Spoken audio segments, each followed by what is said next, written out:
As you can see, I'm being sloppy here, using my H1N audio recorder. Got my lavalier mic, it's hanging from my gold chain because I didn't feel like going through the whole thing of setting up. I'm shooting with a 50mm lens. It's a Rokkor, Minolta Rokkor 50mm f1.4. It's an old vintage lens that my father used to use on his camera. I adapted it to my Sony a6400. I think it looks awesome. I love using manual lenses, and I'm shooting from probably 10 or 15 feet, well, 10 to 12 feet away from the camera. So obviously I had to focus it to this chair that I'm sitting on first. I'm shooting at f1.4. So anyway, here's what I wanted to talk about today. I find that, obviously I'm on this lens journey all the time, and I'm buying lenses, I'm selling lenses, I'm switching lenses, I'm debating whether or not zoom or prime or what works best for me. And I have pretty much, figured out that I am a prime shooter. Like, that's what I love to work with, mainly because of the flexibility of the aperture, where I can decide how I want the background to look. And I could just, be a little bit more creative, or actually a lot more creative, with the choices that I'm making in shooting. And so here's what I wanted to talk about today, and I think this is important to share, and I think it might help you, keep some money in your pocket. As I find that as I'm working on more real, actual projects, like for example, this past 2 weeks, I was documenting some workshops that a friend of mine was facilitating up here in a middle school that's close to me. He had some really incredibly high-level artists come and facilitate a hip-hop workshop, poetry workshop, music workshops, and work with these kids. And I filmed it, and then I created 4 mini documentaries. And so it was a great opportunity for me, and I worked with only 2 lenses. I brought my Sony 35mm f1.8 OSS, the APS-C lens, because I have an APS-C camera. And I used my Samyang 12mm f2. So I had that 35mm, which is really like a 52mm on this camera, and I had the ultra-wide other lens, which is also a manual lens, but the 35 is autofocus, obviously. And I just found that that's all I needed. Like, I was so good with just that. And I can't show you the shots from that right now because there's still, I don't have permission to do it right now, but I will share it in a couple of weeks, some of the stuff that I did. But here's what I'm here to say, and I'm sorry, I'm kind of all over the place, but I felt like I wanted to do this before I forgot about it. You don't need to go out there and buy really expensive lenses. You don't need to upgrade your camera. You don't need to do anything. What you need to do, and I've spoken about this before, you need to write a story. You need to create a film. You need to create something that you have to shoot, like an actual story, a middle, a beginning, an end, a conflict, a resolution, exposition, denouement, learn the storytelling, really get involved with the story, and just use your equipment as tools to tell the story. And that's it. And what you're going to find, and what I'm finding from my own personal experience, is that I've owned some more expensive lenses, but I sold all my expensive lenses because no lens looked any better than any other lens for filmmaking. They're all these lenses that are made today are really sharp. And in fact, this lens that I'm using right now, my father's lens, is incredibly sharp, but it also has colors that make it look kind of unique unto itself, which I really love, And so when I started this journey and I was watching all these YouTube videos, I was really, really caught up in having to get the best lenses and, the best camera, and what do I need to do the best work? And I was stopping myself from actually creating art or creating work until I just couldn't stop myself anymore, and I started to do real work. And I realized that nothing that I owned would make any of my work look better necessarily.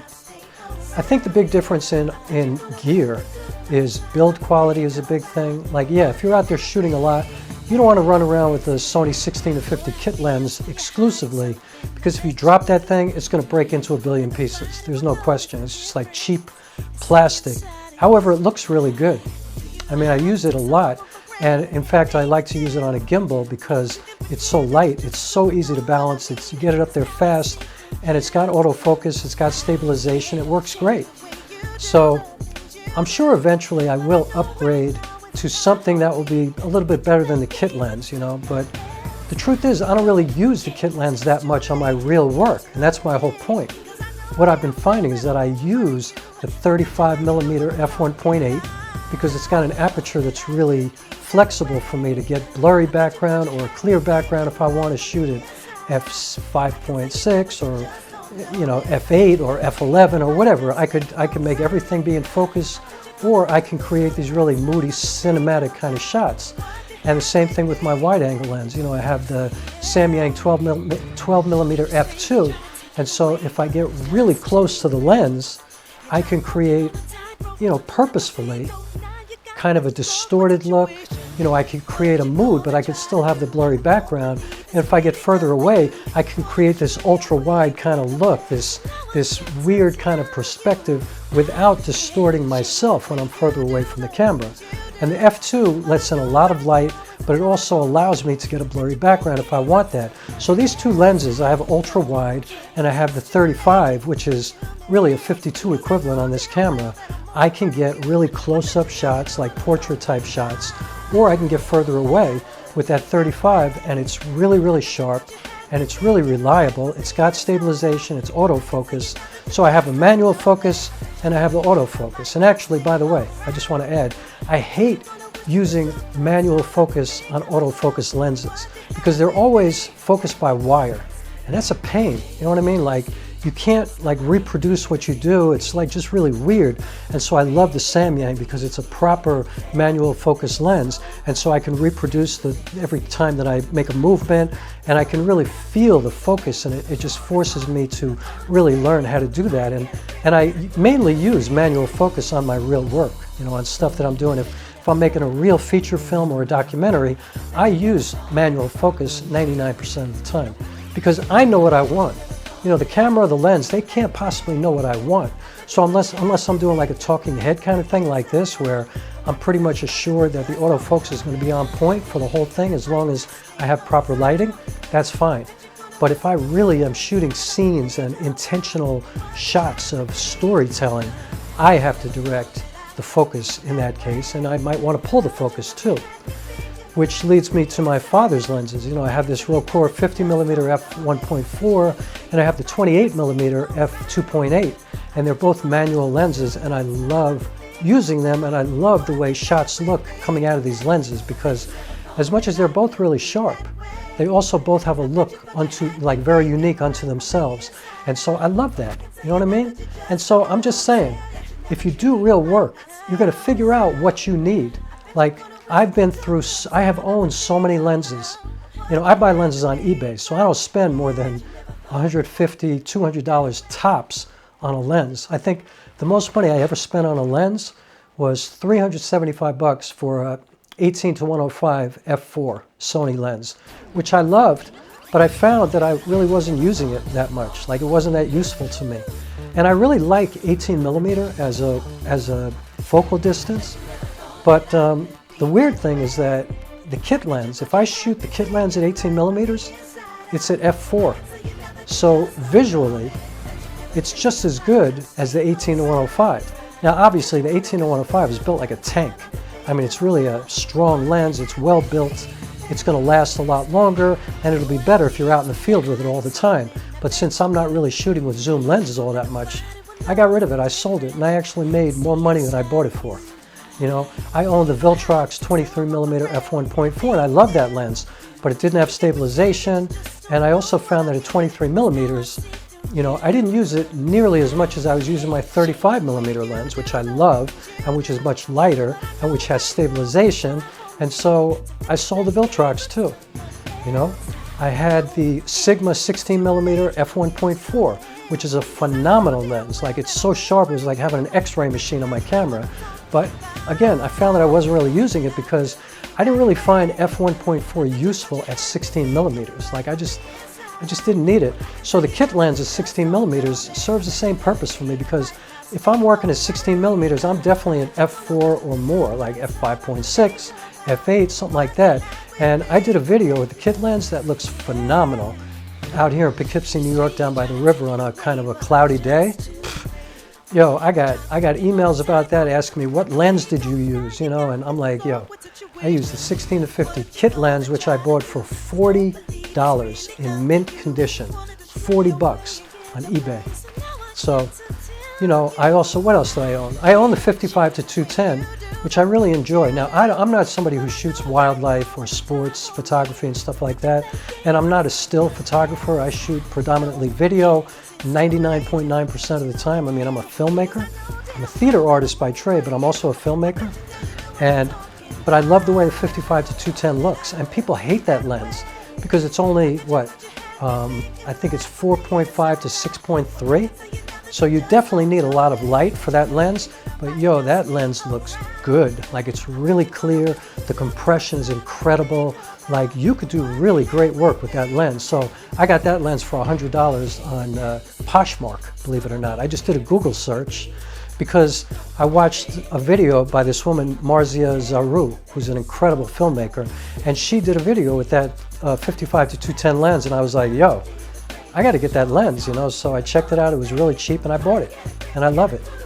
So I had that lens.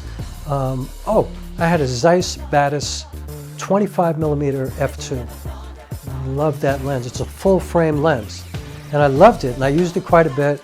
It's autofocus, but it is not stabilized. It was very hard to control on the A6400 because it was kind of front heavy, because it's like a thick, kind of chunky lens. It's built really well.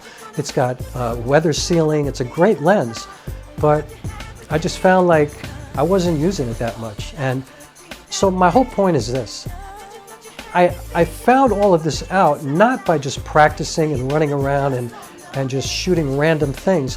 I really learned all this shooting real projects, like real stories where I had a script or I was doing a documentary, and it was something that I felt responsible to somebody else for, to do this properly and to do the best work that I could possibly do, not just experiment or test things, which is awesome. It's good to experiment, it's good to test things, but I'm talking about I was doing work where I was responsible to somebody else or responsible to myself to complete an actual film. And I find myself using the Sony 35mm f1.8 and the Samyang 12mm f2 manual, those two lenses, all the time. And in fact, the 35mm, the Sony lenses on my camera, 90% of the time, definitely, without a doubt. So now, the two lenses that I'm using a lot more of lately, I'm using my father's 28mm f2.8 Minolta lens. It's a Rokkor, and it's an old vintage lens, and it's just awesome. Like, it's hard for me to explain. I mean, if you know anything about music recording, and if you know about like digital boards, and you know, in the, I think it was like probably in the 90s or maybe mid to late 90s, they, you know, Sony came out with these SSL boards, and they were these incredible digital boards, fully automated, but they were so good, they were so clean that they kind of had no character. You know what I mean? Like, a lot of people didn't like them. They sounded so clean, so they were adding these old vintage preamps to, and using old tube microphones to give their sound some kind of character, you know. Or they would, you know, a lot of people preferred to use a Neewer board. You know, a Neewer was another brand board because they sounded kind of grainy. And it's the same thing with filmmaking. You know, like a lot of major Hollywood filmmakers, you know, cinematographers, they go out and they get a, you know, like what's it called? That Russian lens. I can't think of the name of it right now, but it's the 44mm. I've just typed it in right now because I've had a brain fart. But anyway, it's a lens that you could buy for like 80 bucks on Amazon right now. So, you know, the notion that you need these expensive G Master lenses, or you need to spend $25,000 on a proper lens for an Arri, Alexa, or a Red camera or something like that, nah, you don't need that. You could do great work with the 16-50 kit lens, or, you know, step up. My two lenses are really great lenses. 35mm, people love that lens. And so here's the thing, what I'm realizing is that as I'm doing real work, I realize no equipment, like a full frame camera, a more expensive camera, more expensive lenses, they're not gonna make my work look better, you know? Maybe I'll have a little bit more dynamic range, but you know, my favorite film in the world is Cinema Paradiso. The dynamic range is not awesome in that film. They shot it 35mm. I'm sure they shot it in 1080. I mean, it ain't about that. You know what I mean? Like if you're a mad scientist and you just want the most dynamic range and the best ISO performance and stuff like that, then knock yourself out. That's cool. And there's nothing wrong with that. But what I'm saying is you can do phenomenal work with what you have.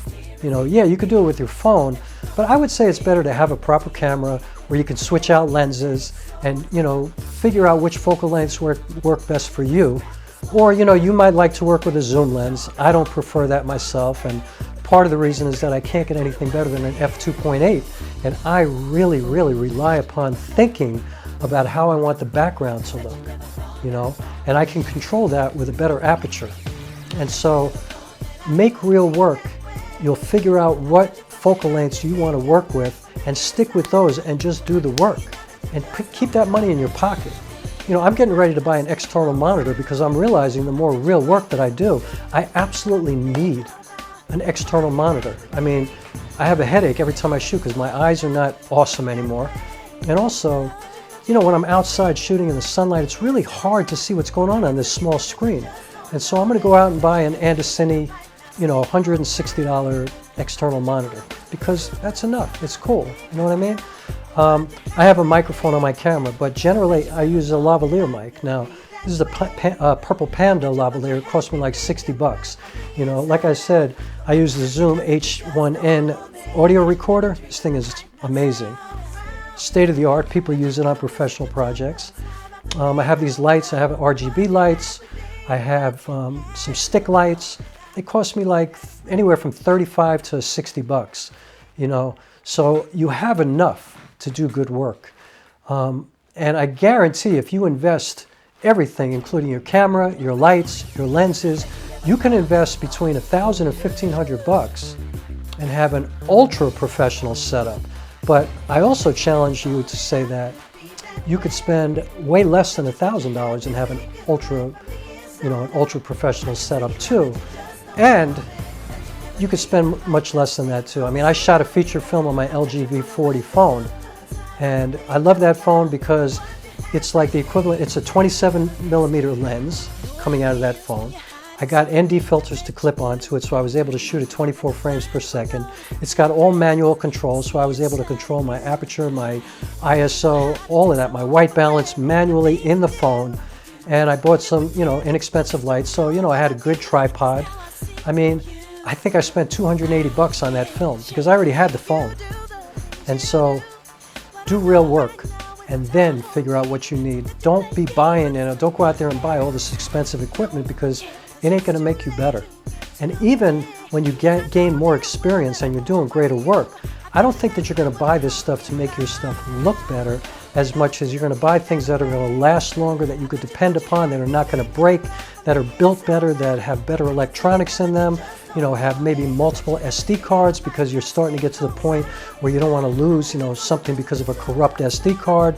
You know, things like that. Yes, you have to upgrade. Lighting, I think you'll have to upgrade. You know, like what I have is not quite as flexible as I would like.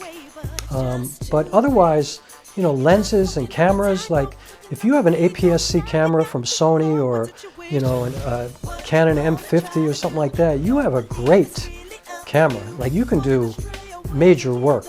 And if you have even one decent lens, a nifty 50 that's f1.8, you know, or a, you know, 24mm, anything that gives you an aperture of less than f2.8, say, but I would say f1.8 because you can get a great lens like that for 150 bucks.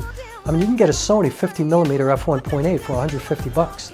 You can get this 35mm that I have for way less than $250 on eBay. I mean, brand new, it's, I think, 370 bucks or something like that. That's a good investment, you know. Or if you feel nervous about being locked into one focal length, which I don't think that's a problem because you'll adjust to it. But if you feel nervous about that, then yeah, get a zoom lens, get the kit lens or get the 18-105. You can get a really great quality 18-105 on mpb.com or at eBay or something like that for less than 400 bucks or around $400, like mint condition. Great lens. Get a good ND filter.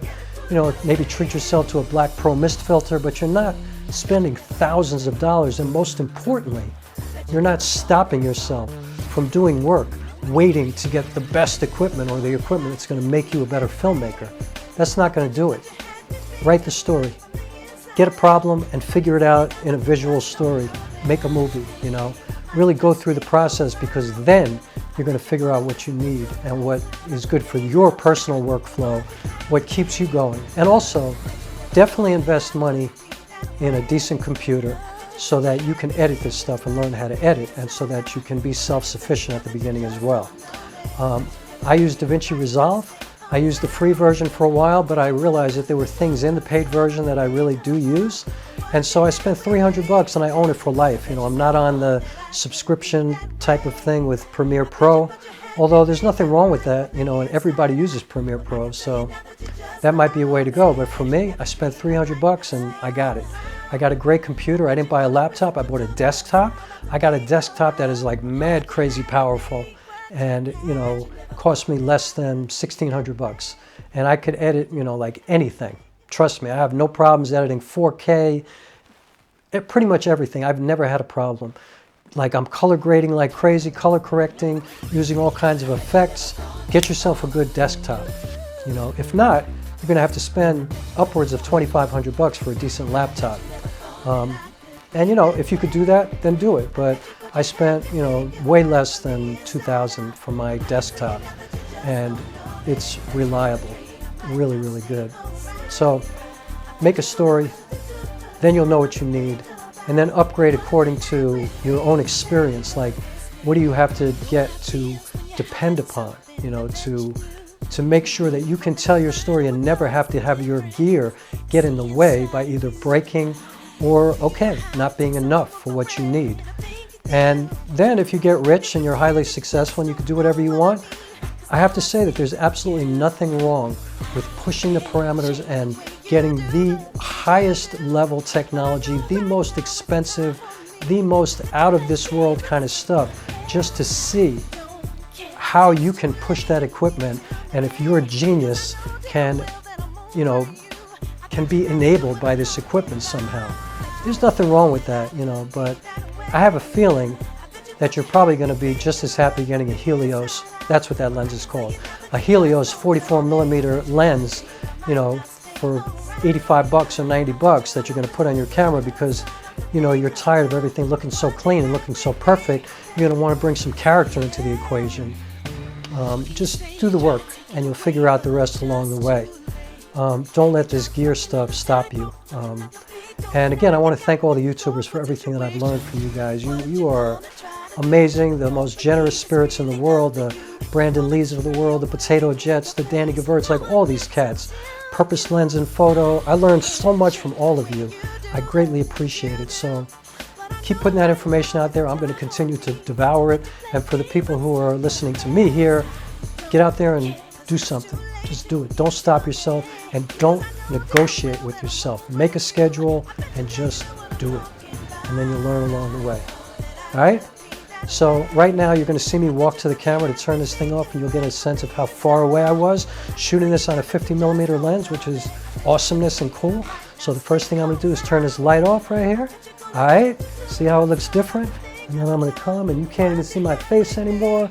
And I'm coming and I'm coming and I'm coming, and see you later.